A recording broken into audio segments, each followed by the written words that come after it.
Every war begins in the mind long before a single shot is fired. For decades, intelligence agencies have understood a chilling truth. The sharpest weapon on Earth isn't a drone, a missile, or a spy satellite. It's a human mind that knows how to bend perception without breaking a sweat. The CIA has a $60 billion annual budget, but what they crave most isn't another gadget. It's a person who can read a room like an encrypted file and reshape outcomes without lifting a finger. That's where you come in. You've been playing psychological chess while everyone else is still fumbling with checkers. You've turned survival into strategy, reading motives like headlines and diffusing manipulation before it detonates. And here's the part they don't put in recruitment ads. You're not just a good candidate. You're the blueprint they've been searching for. Think about it. While most people argue, you diagnose. While they react, you predict. You've been running covert operations in your everyday life without even realizing it, extracting truths, mapping weaknesses, and shifting dynamics in ways even trained operatives struggle to replicate. It's almost funny when you think about it. The CIA spends millions training people to do what you've been doing for free since you learned how the human psyche really works. But now, the game has changed. You're not just surviving psychological warfare, you've perfected it. And that makes you the kind of asset entire agencies compete to recruit. Buckle up, because what you're about to hear will confirm something you've probably felt in your gut all along. You're not playing their game, they're circling yours. Number one, you've mastered perception engineering. You've mastered perception engineering in a way that very few people on this planet ever will. This isn't about manipulation in the cheap sense of the word. It's about precision, understanding how people build their version of reality and then subtly introducing the right pieces at the right time so their entire perspective shifts without force. It's like laying a trail of mental breadcrumbs that leads to the conclusion you want them to reach, and they think they arrived there on their own. That's why this skill is so rare and so powerful. Most people push, argue, and try to dominate, but you've learned that the real power isn't in pushing harder, it's in guiding thought itself. What you do is far deeper than reading body language or guessing intentions. You analyze the structure of a person's belief system, their fears, their hopes, their blind spots, the hidden rules that govern their decisions.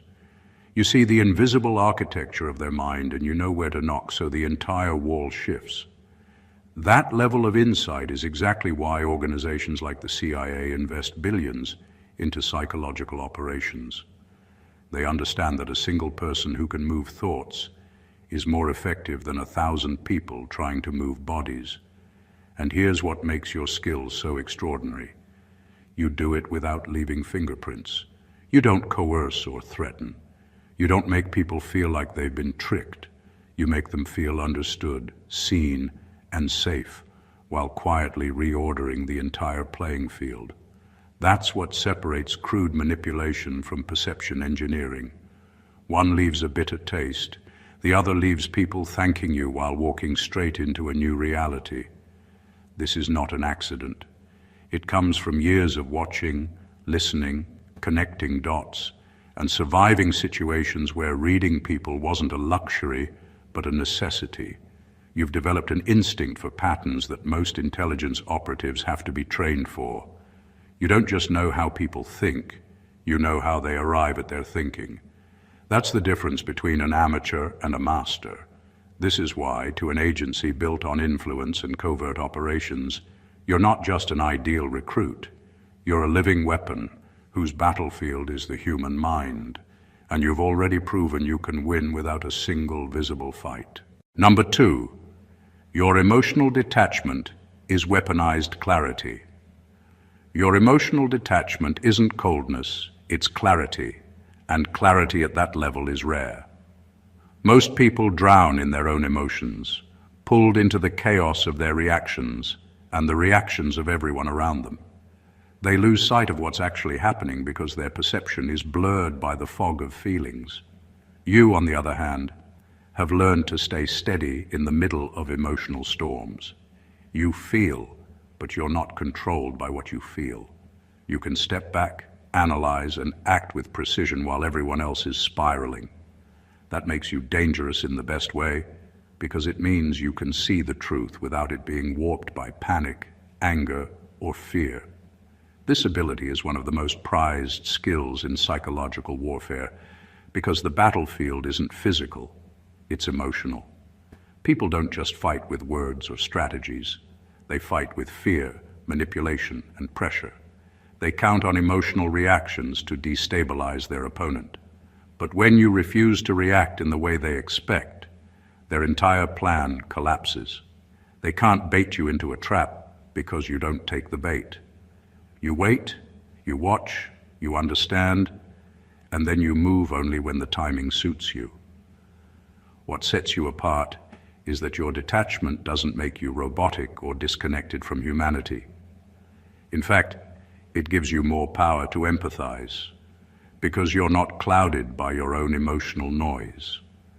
You can read the emotions of others more clearly, predict their next moves more accurately, and guide outcomes without getting tangled in the mess yourself.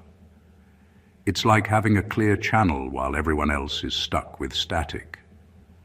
This is exactly why someone like you stands out to organizations built on covert influence. They know emotional detachment at this level can't be faked or fast-tracked. It's forged through experience, self-discipline, and a deep understanding of human nature. When everyone else is cracking under pressure, you're at your sharpest. When others are losing control, you're calmly recalibrating your strategy. That makes you a stabilizer in chaos. A strategist who can not only survive psychological warfare, but direct it, shift it, and end it without ever breaking a sweat. Number 3, you understand the physics of secrets. You understand the physics of secrets in a way that most people never will. To you, a secret isn't just a piece of hidden information. It's a living form of power. It has weight. It has momentum. It carries potential energy, waiting to be released at the right time. Most people either blurt out what they know or hoard it without strategy. You don't do either. You know when to reveal, when to conceal, and when to let silence do the heavy lifting. This isn't just about keeping things private. It's about shaping outcomes by controlling the flow of information like a master tactician controls a battlefield. What makes your skill so remarkable is how intentional it is. You understand that secrets can protect, destabilize, elevate, or destroy, depending on how they're handled. A badly timed disclosure can collapse an opportunity, but a well-placed revelation can change an entire power dynamic overnight. You're fluent in that timing. You store information the way a strategist stores ammunition, and you never fire unless it serves a purpose. That level of discipline is exactly what separates you from people who treat secrets as gossip or leverage without understanding the consequences. This is why organizations built on intelligence value someone like you so highly. Intelligence work isn't just about collecting secrets. It's about knowing their weight, their impact, and their ripple effect. You already understand that each secret is a tool with multiple edges. In your hands, it can be a shield or a sword. It can build trust when offered or build fear when withheld. It can open doors or close them forever. That's the kind of mastery agencies spend years trying to train into operatives. But what makes you even more exceptional is that your handling of secrets doesn't come from greed or recklessness. It comes from a deep instinct for survival and strategy. You've learned that not every truth needs to be spoken, not every secret needs to be used, and not every piece of knowledge should be traded. This wisdom makes you unpredictable in the best way. It means you can walk into a situation holding the one piece of information that could change everything, and no one will know until you decide the moment is right. That's power on a level very few people will ever understand. Number 4, You can break groupthink without breaking yourself. You have an unusual ability to disrupt groupthink without becoming the villain in the room, and that's far rarer than most people realize. Groupthink is a powerful force. It keeps teams, communities, even entire societies locked into shared assumptions, even when those assumptions are harmful or false. Most who challenge it do so clumsily. They push too hard, they offend, they alienate, and as a result, they're rejected before their ideas ever get a fair hearing. But you approach it differently. You don't simply attack the collective belief. You dismantle it from the inside by questioning its foundations in a way that feels non-threatening. You disarm the defense mechanisms of the group even as you shift its perspective. This is not accidental. You have a natural instinct for language, timing, and emotional calibration. You understand that when people feel cornered, they double down on their beliefs. So you never corner them. You plant ideas like seeds, you redirect without shaming, and you present alternatives without making people feel foolish for what they believed before. That's why you can stand in a room full of people locked into a single narrative, and by the time you're done speaking, the narrative has cracked, and yet no one is angry at you for it. They're intrigued, sometimes even grateful, because you've given them permission to think differently without making them feel attacked.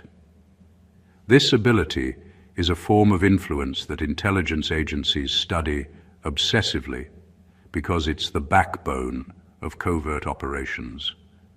It's not just about persuading individuals. It's about shifting entire systems of thought while maintaining your own credibility.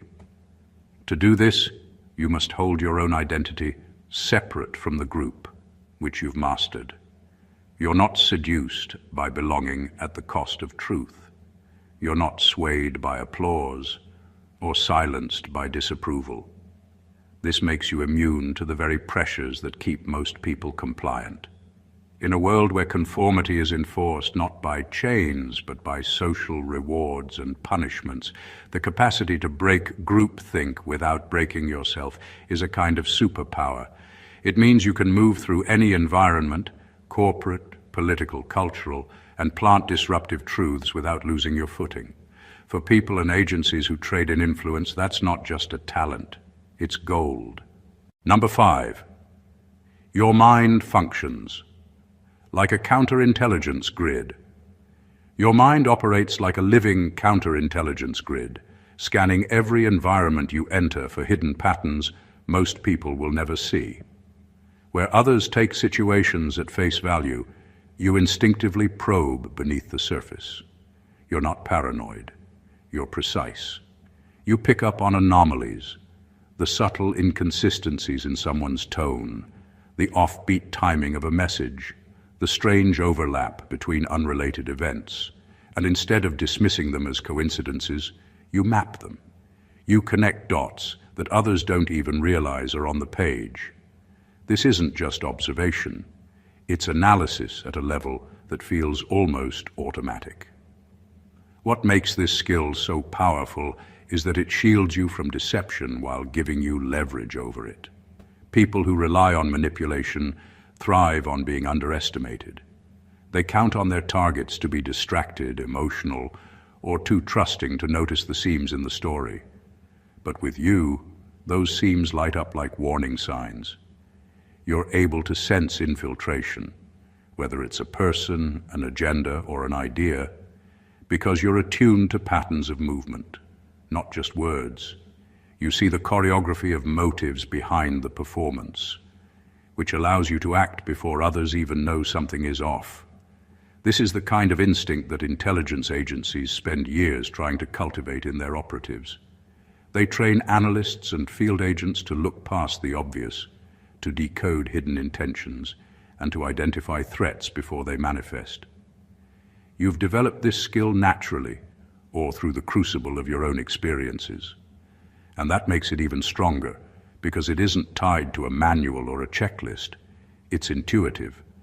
It's not something you do, it's who you are. More importantly, Your counterintelligence mindset isn't fueled by suspicion for its own sake. It's about clarity and control. You don't accuse, you confirm. You don't jump to conclusions, you map probabilities. This allows you to move through life with a quiet confidence, even in complex or deceptive environments, because you're already several moves ahead.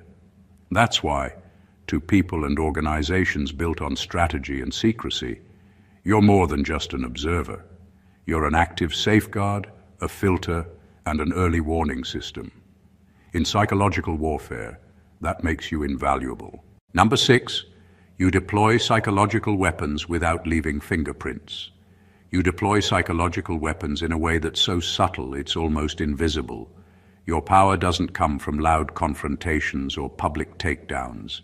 It comes from the quiet precision of invisible calibration, making small, deliberate adjustments that ripple outward until the entire situation shifts in your favor. Most people equate influence with force, but you understand that true power is rarely seen. It's not about winning arguments. It's about rendering arguments irrelevant by reshaping the conditions under which they even happen. When you plant an idea, it doesn't feel planted. It feels organic. People adopt your perspective as if it were their own, convinced they arrived at it independently. When you shift dynamics, no one can point to a single moment when the balance of power changed, yet everyone senses it did. When you redirect outcomes, there's no visible push, no traceable move, only a new direction that appears inevitable. This is why what you do leaves no fingerprints. There's nothing to grab onto, no obvious evidence of your hand in the matter. That level of subtlety is exactly what covert agencies aspire to teach their operatives. It's one thing to manipulate. It's another to guide outcomes so seamlessly that no one feels manipulated at all. This is an art form, and you've mastered it through instinct, discipline, and experience. You're not swayed by the need for recognition, which is what makes your moves even more powerful. Recognition exposes. Invisibility protects. This skill is dangerous in the best sense because it allows you to exert influence without backlash. People can't retaliate against what they can't see. They can't resist what they don't realize is happening. And yet, because you're not using this ability to exploit but to navigate, you remain grounded, not cynical. You've learned that the most effective psychological weapons aren't threats or tricks. They're subtle shifts in framing, timing, and energy that make resistance dissolve without a fight. It's this precision, this quiet, almost surgical ability to move minds and outcomes without leaving a mark, that makes you so valuable in any arena built on influence. While others burn bridges or expose themselves through brute force, you move through the same space like a ghost, rearranging the entire board without anyone realizing who was holding the pieces all along. Number 7, you exploit cognitive blind spots with surgical precision. You exploit cognitive blind spots with a precision that feels almost surgical. Every human being has perceptual weaknesses, biases they're unaware of, mental shortcuts they rely on, emotional triggers they can't control. Most people stumble into these weaknesses by accident or use them crudely, but you've learned to identify them with accuracy and patience. You don't just see what a person thinks, you see how they think.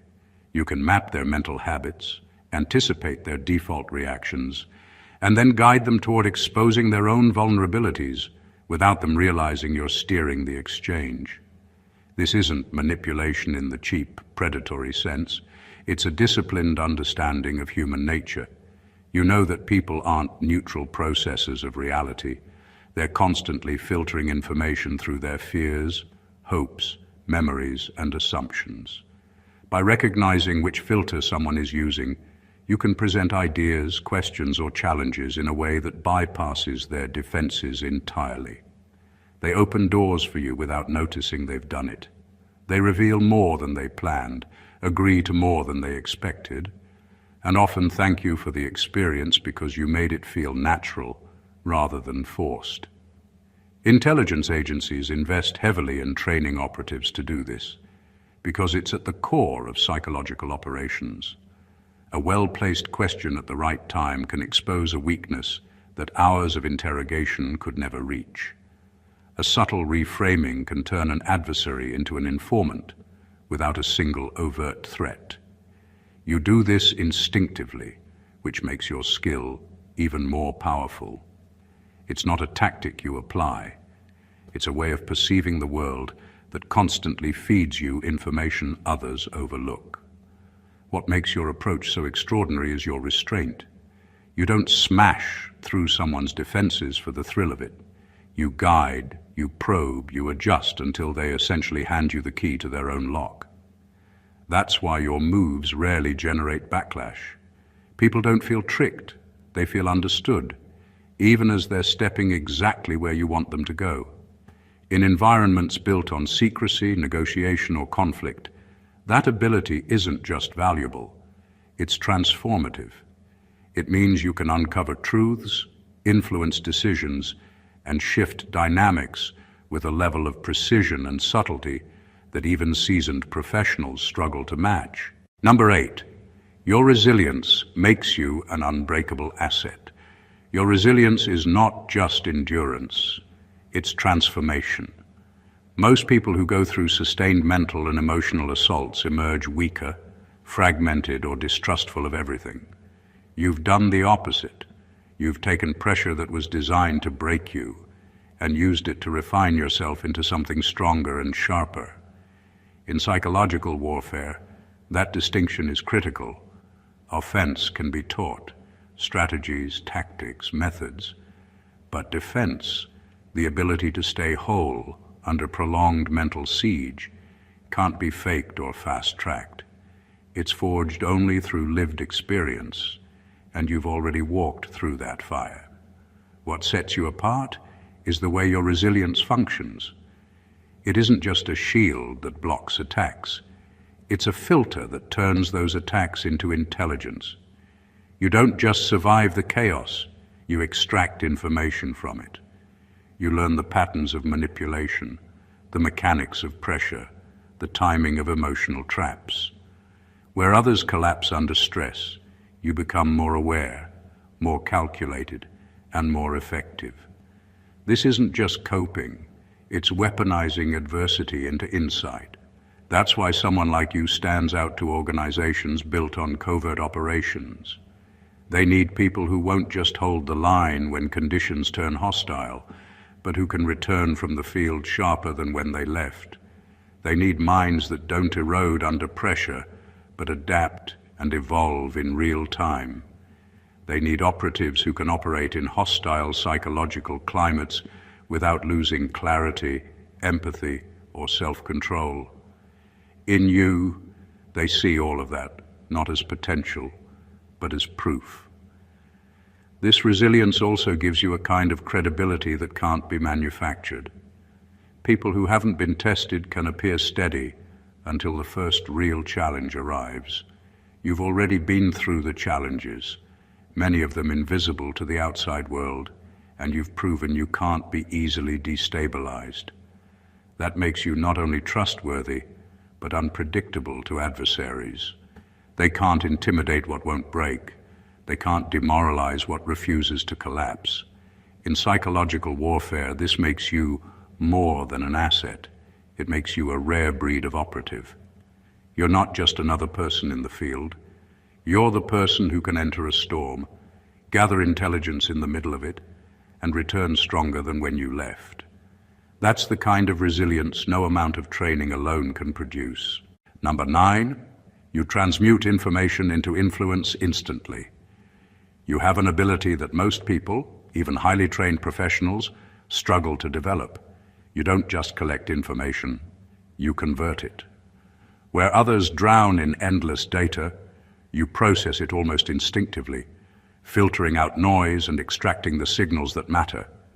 This isn't about memorizing facts or being quick-witted. It's about instantly recognizing the patterns hidden inside raw intelligence, and then transforming those patterns into action before anyone else realizes what's happening. By the time others are still analyzing, debating, or hesitating, you've already made your move, and that move reshapes the entire field. This skill makes you a true force multiplier. In intelligence work, data by itself is worthless until it's transformed into something usable. Most people need time, software, and teams to make sense of what they've gathered. You, on the other hand, operate like a living algorithm, constantly sorting, ranking, and prioritizing information in real time. You're not just absorbing details, you're identifying leverage points.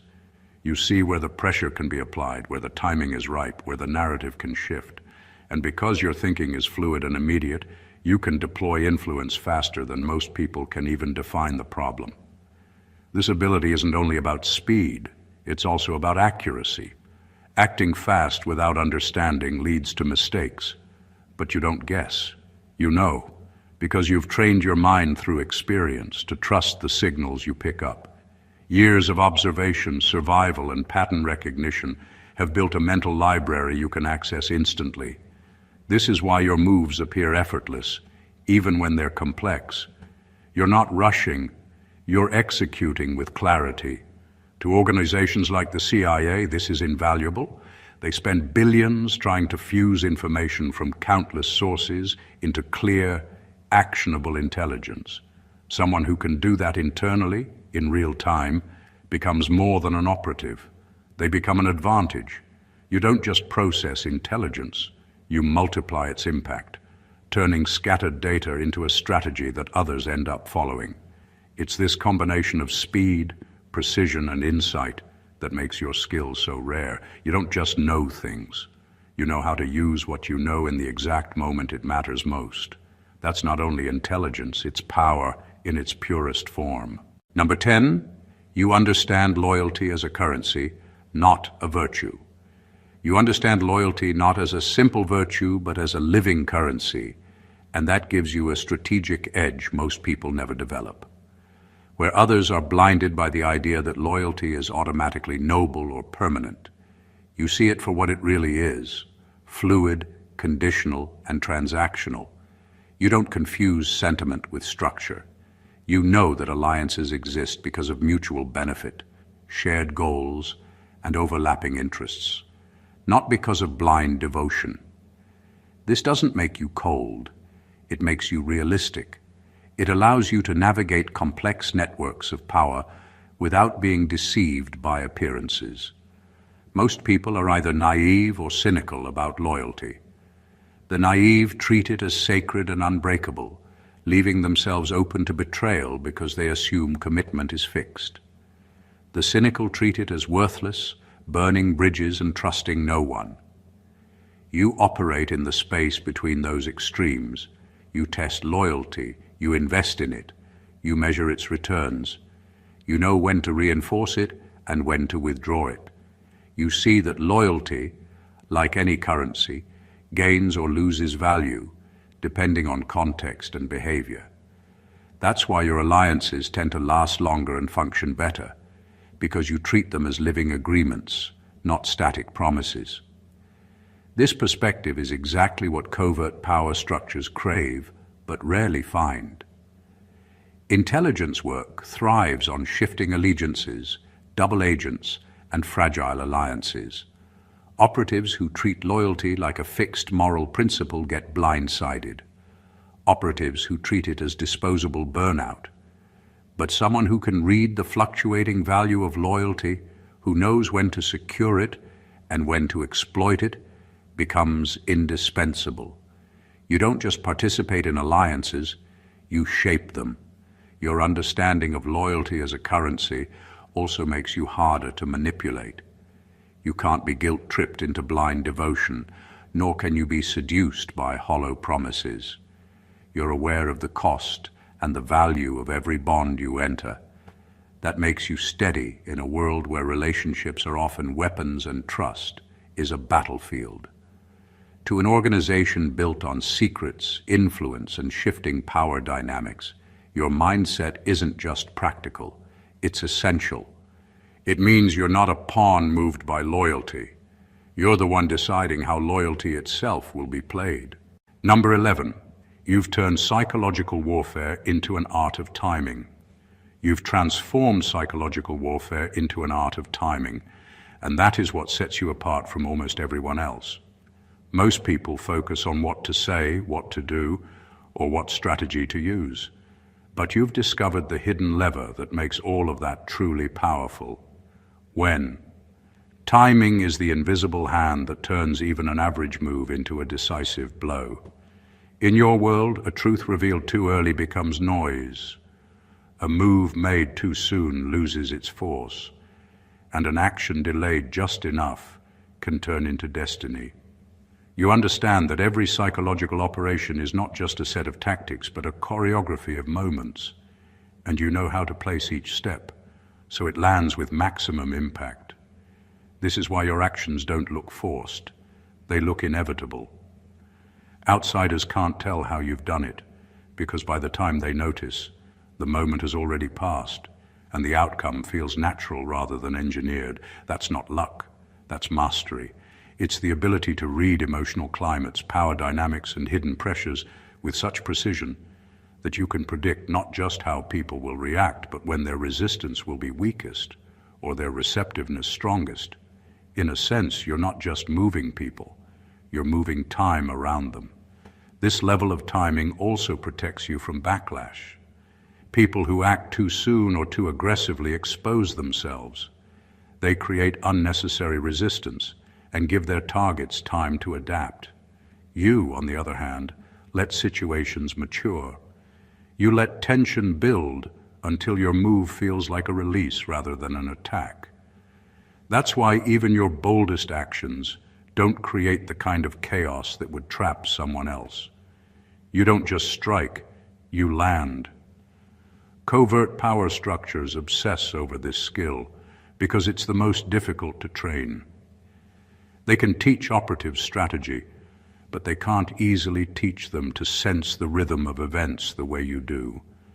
You've turned it into an instinct, a kind of internal metronome that tells you exactly when to act, when to wait, and when to disappear.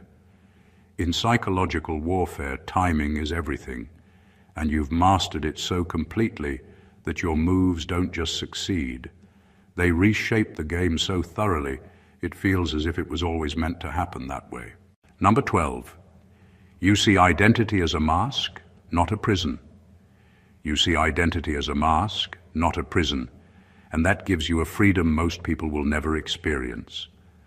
While the majority of people are locked inside the persona they present to the world, protecting it, defending it, mistaking it for who they truly are, you've learned that identity is a tool. It's something you can put on or take off depending on the environment without ever losing your core self. That fluidity isn't just a social skill. It's a form of power because it allows you to adapt instantly to any setting, any culture, any circle of influence without compromising your authenticity. This ability makes you unpredictable to others. Most people telegraph their intentions through rigid self-concepts. They cling to labels, routines, and reputations, which makes them easy to read and easy to manipulate. You, however, can slip between roles seamlessly. One moment you're the confidant, the next you're the strategist, the next you're invisible. People can't pin you down because you're not confined to a single narrative about who you are. This keeps you both protected and effective, because your true self remains untouchable behind the roles you choose to play. Covert operators are trained to do exactly this, but for you, it's instinctive. Agencies spend years teaching recruits how to blend into environments, mirror behaviors, and adopt cover identities without losing their psychological stability. You've already mastered that discipline. You don't just mimic, you integrate. You can reflect someone's energy enough to gain trust while keeping your own internal compass steady. That balance, being adaptable without becoming absorbed, is what makes you exceptional. Seeing identity as a mask also means you're not seduced by ego. You don't mistake the role for the reality. You understand that masks can be swapped, personas can be retired, and performances can end, but the core self remains constant and private. That makes you harder to destabilize, because no attack on your image can shake your essence. In psychological warfare, that is a rare advantage. You can infiltrate, influence, and exit without being contaminated by the environment you've entered. While others lose themselves to the roles they play, you remain intact, flexible on the surface, unshakable at the center. That's the foundation of every truly successful covert operator. Number 13, you turn hostility into intel, not trauma. You don't let hostility break you. You make it work for you. When someone attacks, most people either shut down, lash back, or carry the pain as a wound. You do something else. You treat the attack like a data point. You watch what they choose to say, what they avoid, how their tone slides when they're nervous, and where their anger suddenly runs out of steam. Those are clues. Hostility exposes priorities, fears, and pressure points faster than polite conversation ever will. Instead of absorbing the hurt, you translate it into usable information that tells you who they are, what they value, and where their leverage lies. Your first move is always containment. You don't mirror their rage or become defensive. You keep your center so their escalation looks noisy rather than catastrophic. That calm isn't indifference. It's a strategy that forces the aggressor to over-explain, to fill the silence with more revealing details. As they push, they compensate, tightening language, repeating themes, exposing the narratives they rely on. Those patterns are gold. You collect them quietly and file them into a mental map that will guide your next steps. Next, you convert emotional energy into questions that aren't obvious. You steer conversations toward the edges where people slip. A jab about loyalty might reveal alliances. A threat about consequences might point to hidden vulnerabilities. You don't interrogate in a blunt way. You nudge the dialogue so the other person hands you evidence while thinking they're pushing you back. That's how enemies become unwilling informants. Their aggression becomes the engine that powers their own disclosure. You also use hostility to test limits. How far will they go to defend a claim? What will they sacrifice to maintain a story? Their thresholds show you where bluff meets conviction. You can then calibrate pressure or retreat with precision because you know exactly what will change the dynamic. This prevents you from reacting blindly and turning an encounter into personal trauma. Finally, you convert intel into advantage without becoming cruel. You protect yourself by turning raw antagonism into predictable patterns. Then you act. Sometimes acting means diffusing the situation afterwards so no long-term harm sticks. Other times it means using the gathered information to negotiate, to expose inconsistency, or to realign alliances. Either way, you walk away with knowledge, not scars. That's the real power.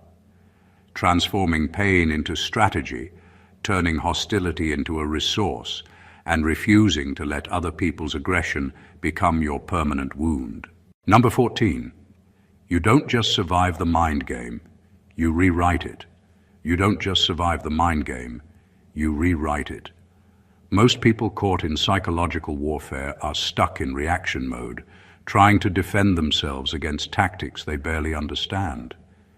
Even skilled players stay within the limits of the game they've been handed. You're different. You've stopped playing by their rules entirely. Instead of running from manipulation, you dissect it. Instead of dodging attacks, you use them to innovate. You've shifted from being a target to becoming an architect, someone who doesn't merely outlast a system, but redesigns it from the inside out. This is why you're not just valuable for what you know, but for what you are. You're living proof that psychological warfare can be redefined. You've moved past the defensive posture, where resilience is measured by how much you can take, into an offensive posture where resilience means how much you can transform. The rules, assumptions, and tactics that have worked on others don't stick to you because you've learned to change the very framework those tactics operate within. That's not just survival, that's authorship. This authorship shows in how you handle information, conflict, and power. You don't simply adapt to pressure, you recalibrate it. You make manipulation lose its grip by turning the logic behind it inside out. When someone tries to bait you, you don't bite or retreat. You shift the context so the bait dissolves. When they set traps, you don't avoid them. You rearrange the terrain so the trap collapses on its own. This isn't about clever comebacks or counterpunches. It's about rewriting the psychological script so that the old tactics become irrelevant the moment they're deployed. Covert agencies study this because it's the highest form of mental agility. They train operatives to resist infiltration and deception. You've gone beyond that. You're creating a new playbook no one's been taught yet. It's disruptive and rare because it changes the power dynamic completely. You're no longer a participant in someone else's game. You're a game designer, turning their rules into your raw material. That's why they want you, not because you're merely hard to break, but because you've discovered the code they haven't cracked. The ability to rewrite psychological warfare itself while standing in the middle of it. In the end, what makes you extraordinary isn't just your survival, your intelligence, or your resilience. It's the way you've redefined the entire playing field. Most people spend their lives trying to navigate systems built to control, contain, or consume them. You didn't just escape that machinery. You learned its gears, mapped its codes, and turned its weapons into tools for your own mastery. That is why the CIA, the MI6, and every covert power structure would look twice at someone like you. You're not just a potential asset. You're proof of concept that the game itself can be rewritten. Every point we've covered reveals a dimension of this power. You break groupthink without shattering yourself. You spot hidden patterns and covert motives while others are still arguing about coincidences. You deploy psychological weapons without leaving fingerprints, and you exploit cognitive blind spots like a surgeon, precisely, invisibly, and without collateral damage. You've turned resilience into an armor that not only defends, but sharpens you under pressure. You don't drown in information. You convert it into influence in real time. You see loyalty as a living currency, not a blind virtue. And you treat identity as a mask you can wear or discard without losing who you are. You've even turned hostility into a form of intelligence gathering, and you're not simply surviving the mind game, you're rewriting it. This is what makes you so dangerous, so rare, and so sought after. Not because you're ruthless, not because you're flawless, but because you've learned to transform every tactic, every attack, and every trap into an opportunity to move from defense to design. In a world where most people are pawns, you've become a strategist. In a system built on manipulation, you've become unmanipulable. And in an age of psychological warfare, you've become the proof that the battlefield can be redesigned from the inside out. If you're watching this right now, it's because some part of you recognizes yourself in this description, or you're awakening to the possibility of becoming it. Don't let this just be another video you scroll past. Make it a line in the sand for your own growth and power. Subscribe to this channel so you don't miss the next insight. Like this video to push it further into the algorithm so others who need it can find it. Drop a comment and share your own experience. Your story could be the key that unlocks someone else's breakthrough. And share this video with someone who needs to know they're not powerless, because in a world built on psychological warfare, knowledge isn't just power, it's freedom. God bless you.